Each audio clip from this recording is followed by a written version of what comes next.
بچوں کی پیدائش میں وقفہ کیوں ضروری ہے؟ بچے ہر گھر کی رونق اور ضرورت ہوتے ہیں۔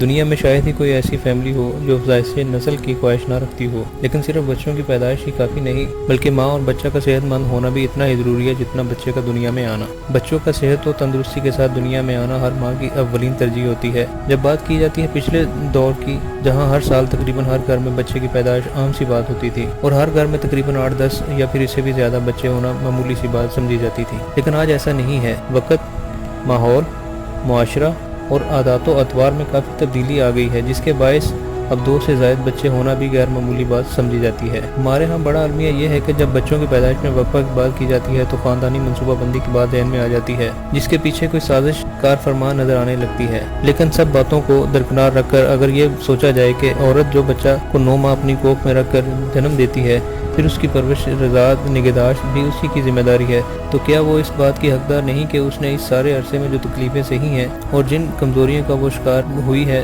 پہلے اس کا ازالہ کر لیا جائے۔ آئیے جانتے ہیں بچے کی پیدائش میں وقفہ کیوں ضروری ہے، کیوں ماں کی صحت آنے والی نسلوں کی حفاظت کے لیے ضروری ہے، کیوں اس بات کی اتنی اہمیت ہے کہ اب ہمیں اس بارے میں سنجیدگی سے سوچنا چاہیے۔ وقفہ کی ضرورت کیوں؟ ہر بچے کی پیدائش میں کم از کم 2 سے 3 سال کا وقفہ ہونا بے حد ضروری ہے، تاکہ اس عرصے میں عورت پیدائش کے بعد ہونے والی کمزوریوں سے نبردازماں ہو سکے۔ نارمل ڈلیوری کی صورت میں کم از کم 2 اور ڈلیوری اگر آپریشن کے ساتھ ہو تو ڈاکٹر کے مطابق کم از کم 3 سال کا وقفہ دینا چاہیے، تاکہ ٹانکوں پر اضافی بوجھ نہ پڑ سکے۔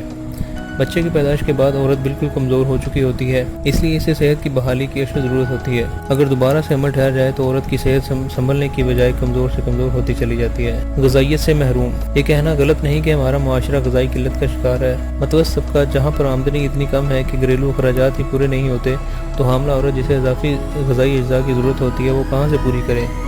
یہ غذائی قلت ماں کی صحت کو تباہ کر دیتی ہے، کیونکہ قدرتی طور پر بچے کی افزائش کا عمل کچھ ایسا ہے کہ بچہ تو ماں سے اپنی غذائی ضرورت پوری کر لیتا ہے، لیکن ماں کمزور سے کمزور ہوتی چلی جاتی ہے۔ بچے کی افزائش، پرورش اور بہتر نشو و نما کے لیے ماں کا صحت مند ہونا ضروری ہے۔ غیر معیاری غذائیں۔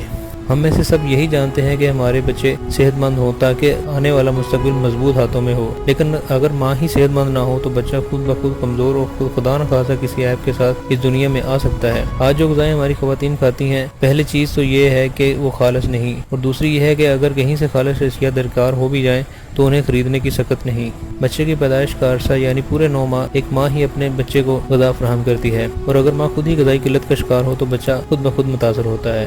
رضاعت کی عمر۔ ماں کو اپنے بچے کی پیدائش سے 2 سال کی عمر تک اپنا دودھ پلانا ہوتا ہے۔ اگر ایسی صورت میں عورت دوبارہ حاملہ ہو جائے تو طبیعت کی خرابی اور غذا کی کمی کی وجہ سے معصوم بچہ کا دودھ چھڑوا دیا جاتا ہے، جو ماں کی صحت کے ساتھ ساتھ بچہ کی صحت کو بھی شدید نقصان پہنچاتا ہے۔ ایک بچہ کی پیدائش کے بعد اگر 2 سال کے اندر دوبارہ حمل ٹھہر جائے اور ماں اپنے بچے کو بھی دودھ پلاتی ہو تو ایسی صورت میں ڈاکٹر اسے اضافی غذا لینے کا مشورہ دیتے ہیں، اور اگر وہ ایسا نہ کرے تو وہ بچہ جو دنیا میں آنے والا ہے، خود ماں اور جو بچہ دنیا میں آ چکا ہے، تینوں کی صحت بری طرح متاثر ہوتی ہے۔ اب ہمیں یہ سمجھنا پڑے گا، ہم سب کو یہ بات سمجھنے کی اشد ضرورت ہے کہ آج کی عورت پچھلے دور کی عورت کی طرح ہر سال اور 10-12 بچے پیدا نہیں کر سکتی۔ اس بات کی اجازت نہ تو اس کی صحت دیتی ہے اور نہ ہی موجودہ طرز زندگی۔ آج کی بچیاں جو خود ناقص اور آلودہ غذائیں کھا کر بڑی ہو رہی ہیں، ان میں اتنی طاقت و توانائی نہیں کہ وہ ہر سال بچوں کی پیدائش کا حصہ بنے۔ اس صورت میں ان کی صحت تو ختم ہوتی ہے، ساتھ ساتھ آنے والی نسل جس کی وہ نگہبان ہے وہ بھی متاثر ہوتی ہے۔ اگر عورتیں صحت مند ہوں گی تو آنے والا معاشرہ خود بخود صحت مند ہوگا۔ نظام تو بدل نہیں سکتے، لیکن اپنے آپ کو اور سوچ کو تو بدل سکتے ہیں۔ امید ہے آپ کو یہ ویڈیو پسند آئی ہوگی۔ اگر پسند آئی ہے تو اس کو لائک کریں، شیئر کریں، اپنے دوستوں میں شیئر کریں، اور ہمارے چینل کو ضرور سبسکرائب کریں تاکہ ہر آنے والی ویڈیو کا نوٹیفیکیشن آپ کو مل سکے۔